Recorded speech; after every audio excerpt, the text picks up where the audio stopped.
Bitcoin was, you could claim, one of the first decentralized finance, protocols and all of these different things. So is there something that we could say to Bitcoin maxis, or something that you say to Bitcoin maxis trying to explain that DeFi isn't like all a Ponzi? Yeah, I tend not to speak with maxis, like Bitcoin maxis, too much to like know how to answer that.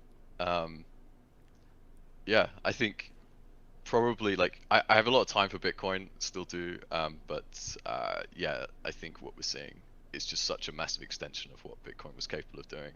Like even just the borrowing and lending platforms, like people from Bitcoin tend to yeah talk about Ponzi's and like zero sum games and stuff, but just being able to like take a loan out against some collateral, whether it's like ETH or even like a real world asset that's tokenized, if you can borrow against that, that's just like a huge utility just in itself.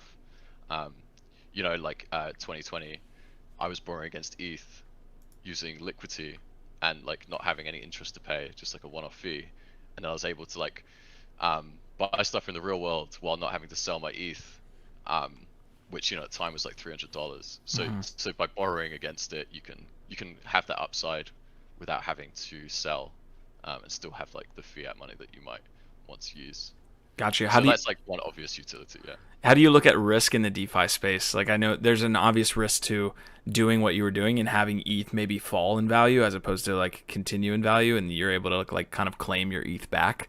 How do you look at risk when it comes to decentralized finance?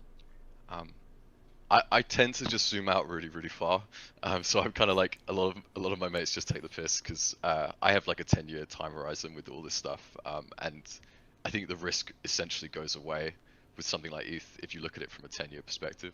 Like we've got like some major like potential systemic risks with like the merge and stuff, but if things like assuming no black swan, like yeah, in 10 years time is ETH going to be worth more than it is today? Like uh, almost certainly. Um, yeah. Most of the people I have on the show are like very NFT focused and NFT native. And I'm not saying that you're not NFT native. I'm just saying it sounds like you're more into the DeFi space, which is awesome. So when DeFi summer kind of took off, tell me about your experience there and kind of lay some context on why DeFi and having that kind of pop up on our timeline in the world was important at the time.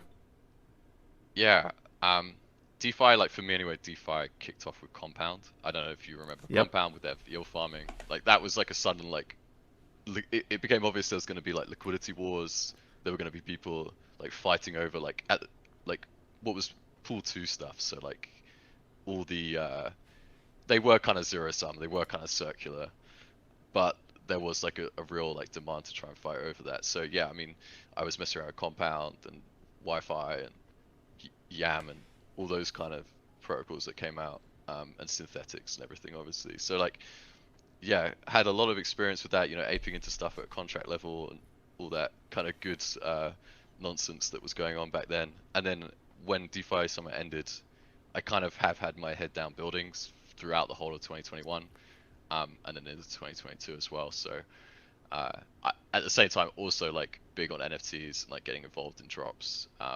Huge fan of a lot of the art block stuff.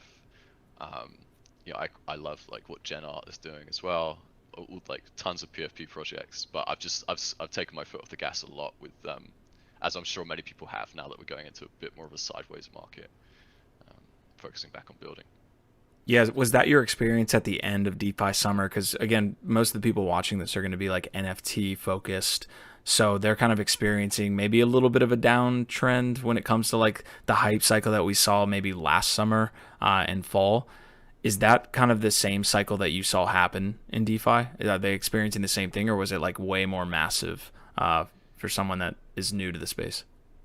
Yeah, I don't know if I'm like necessarily hugely qualified to talk on that, but yeah, I think from what I've seen, it seems like both DeFi and NFTs had the same cycle, like a very similar cycle anyway, where they had like a few months of like pure up only, and you can't make a bad trade, into like you can't make a good trade, and it just becomes the whole market's just squeezed out, um, and everyone's just got to take a break for a bit until it comes back again.